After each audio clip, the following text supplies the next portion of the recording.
Peace be with you. Friends, it is Palm Sunday, and we have the great privilege on Palm Sunday to read every year one of the Passion narratives. And this year, we're reading from the Gospel of Mark. So we read Mark's, and the extraordinary thing is Mark's is the very first one written. And there's a famous statement made by a 20th century theologian that the Gospels are basically passion narratives with long introductions. So in a way, the passion narrative is the whole of the gospel. So there's so much we can say about them. What I want to do today is something a little bit different. Instead of putting the focus on Jesus, I want to focus on a series of people around him as they react in different ways to the events of the passion. Kind of putting ourselves in the scene. Do we identify with any of these people as they react to Jesus as he comes toward his death? Here's really how the passion narrative opens up.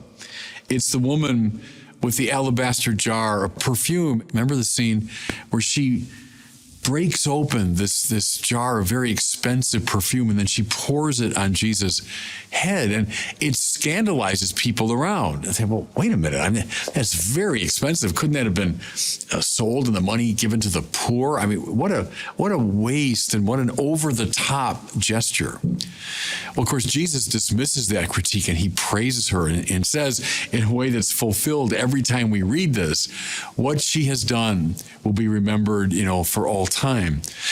Well, here's what I love about that scene, and she's one of the first now to react to Jesus as he's coming toward his death. His death represents God's extravagant gift to us. That God went all the way down. He went all the way into our dysfunction. And so she responds with an extravagant gesture. Yes, we could question it as they did long ago. We could sort of weigh it in the balance ethically and so on, but that's not the point. The point is she breaks open that jar of perfume as though she's breaking open her whole heart and pouring out her whole life and soul in gratitude to Christ. That's the right reaction, everybody. That's why Jesus praises her. What's our reaction to him? Is it a constrained, careful, moderate response? Or do we break open our hearts and pour ourselves out for him? Go now to the Garden of Gethsemane, Jesus praying, sweating blood at this climactic moment of his life, this time of enormous struggle. And Peter, James, and John, his most intimate disciples, he takes them, with him. And what do? They fall asleep. I've told you before, throughout the Bible, falling asleep is a very bad thing. It's a symbol of the lack of spiritual attention. That something of great spiritual moment is happening and we don't care. We fall asleep. It makes no difference to us. In a way, everybody, it's a symbol of contemporary secularism, seems to me. The things of God are happening all the time. God's activity in the world, God's love poured out, the sacraments, the church, the preaching of the church, the word of God. And what's our response more often than not? We fall asleep in indifference. Move into their space, Peter, James, and John, these intimate friends of Jesus, by the way. So especially those of us who, we're in the church and we're with the program, okay.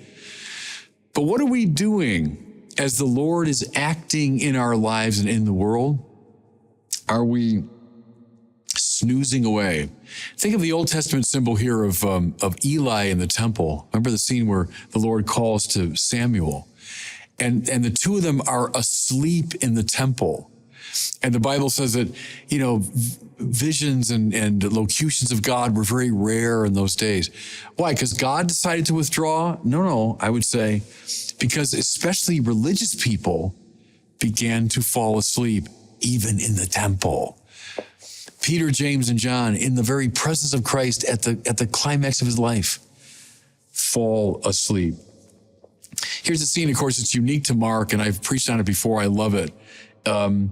There's a mysterious young man. He's not named, But when they come to arrest Jesus now in the Garden of Gethsemane, and there's the little struggle, and then the disciples kind of run away, and there's this young man we hear who runs away, and as he runs, they grab at his tunic, and it is taken away in the hand of the man, and the young man just runs naked into the night. And you say, what a kind of peculiar detail to include. Well, it's peculiar until we remember the word that's being used there for the garment is the same word that's used for the baptismal garment. When someone was baptized, they put on this white garment that symbolized their devotion to Christ. They had put on Christ.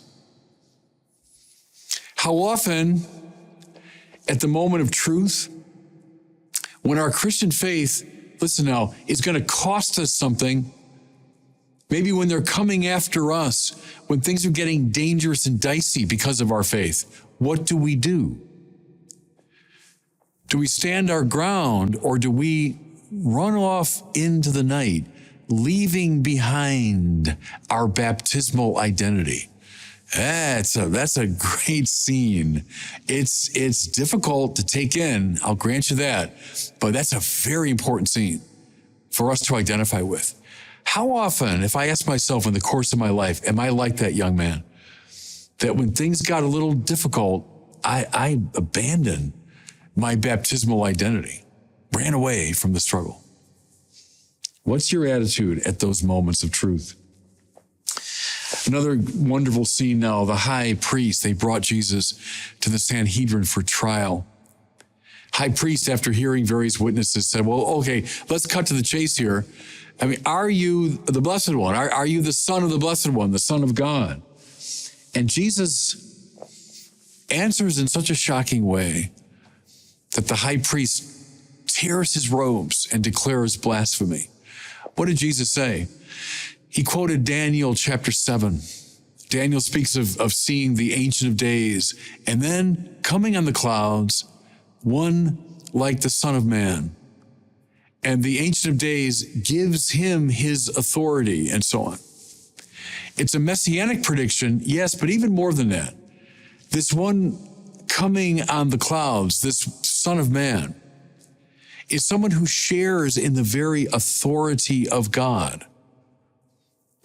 In citing this, Jesus saying, yes, I am, and you will see coming on the clouds the Son of Man. What's he affirming? Not that he's just a great teacher, not that he's just a great political leader, not that he's just the Messiah in the conventional sense of that term, but is saying that he is God from God, light from light, true God from true God. And the high priest can't handle that. That's too much for the high priest. Listen, everybody, there are a lot of people today that are okay with Jesus as a distant historical figure. They're okay with him as a literary device. They're okay with him as an inspiring teacher of the spiritual life. But they can't handle the claim, coming, mind you, from his own mouth, the claim that he is God from God, light from light, true God from true God. But that's what's at stake when it comes to Jesus. Are you with him or are you against him? To be with him is to say, you're the Son of God. You're the Son of God. To fall short of that is effectively to be against him. How often are we in that stance of the high priest where we tear our garments because we can't handle that central claim of the church? Next, Peter, the head of the apostles, the first pope, Peter, Jesus' intimate friend. Oh Lord, I don't know what the others are going to do, but I will never betray you.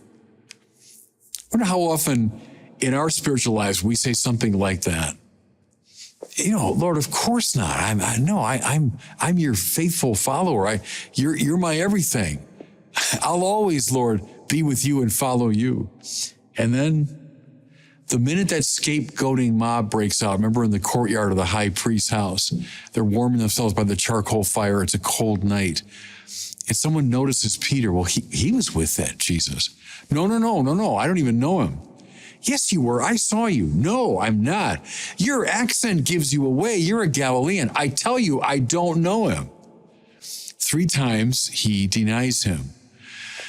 Again, everybody, we're fellow sinners here. How many times in the course of our lives do we who have pledged our complete loyalty to him, but again, when things get a little dicey and difficult, when affirming Jesus means we might get ourselves in some serious trouble, do we stand firm or do we deny, as even Peter did, even the first pope did? Next, we hear about the Roman soldiers. They come and they put that crown of thorns on his head. If the Shroud of Turin is right, it wasn't so much a ringlet, but a cap placed upon the whole top of his head. They put the reed in his hand like a mock scepter. They cover him in purple, and then they beat him and spit upon him, and they laugh at him. Is there a lot of that going on today? You bet. And, it's got an old vintage, is the mockery of religion. I can give you, I won't bore you with it. You can go on the internet, find them. There are thousands of examples of people today who love to mock Jesus. Not just ignoring him. That's the kind of secularism. That's the falling asleep. This is worse. It's knowing about him, but mocking him. Have we done it? That's a tough question on this Palm Sunday. Have we ever been like these Roman soldiers that, we're with our buddies or people are saying disrespectful things and we don't say anything, or we, even worse, join in? How often have we mocked the Lord? Mocked him with our words, mocked him with our lives, mocked him with the kind of people we associate with? Tough. I know, it's tough. And I think it's good on Palm Sunday, everybody, as we walk through this still terrible story of Jesus' passion, identifying with these various figures. I'll end, though, on a positive note. Throughout the Gospel of Mark, there is what the scholars call the messianic secret.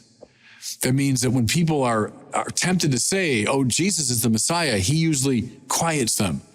Don't tell anybody. And it's puzzled people for a long time. Why would Jesus be so reticent? Well, at the very end of the gospel, when Jesus' head has bowed in death, when he can no longer silence anyone, the Roman centurion says, truly this man was the Son of God. And now there's no messianic secret. Jesus doesn't quiet him. He can't.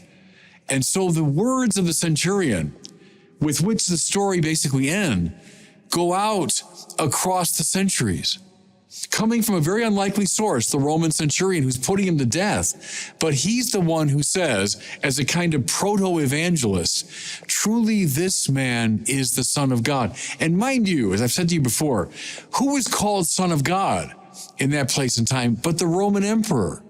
Caesar was the Weos tu theou. He was the son of the God. The very fact that a Roman centurion, the one putting him to death, says, truly this man is the Son of God. That's the evangelical message. And in terms of this sermon, as we identify with these various people, can we say those same words? That's the question. Can we say those same words with that same confidence? Truly, this man is the Son of God. And God bless you.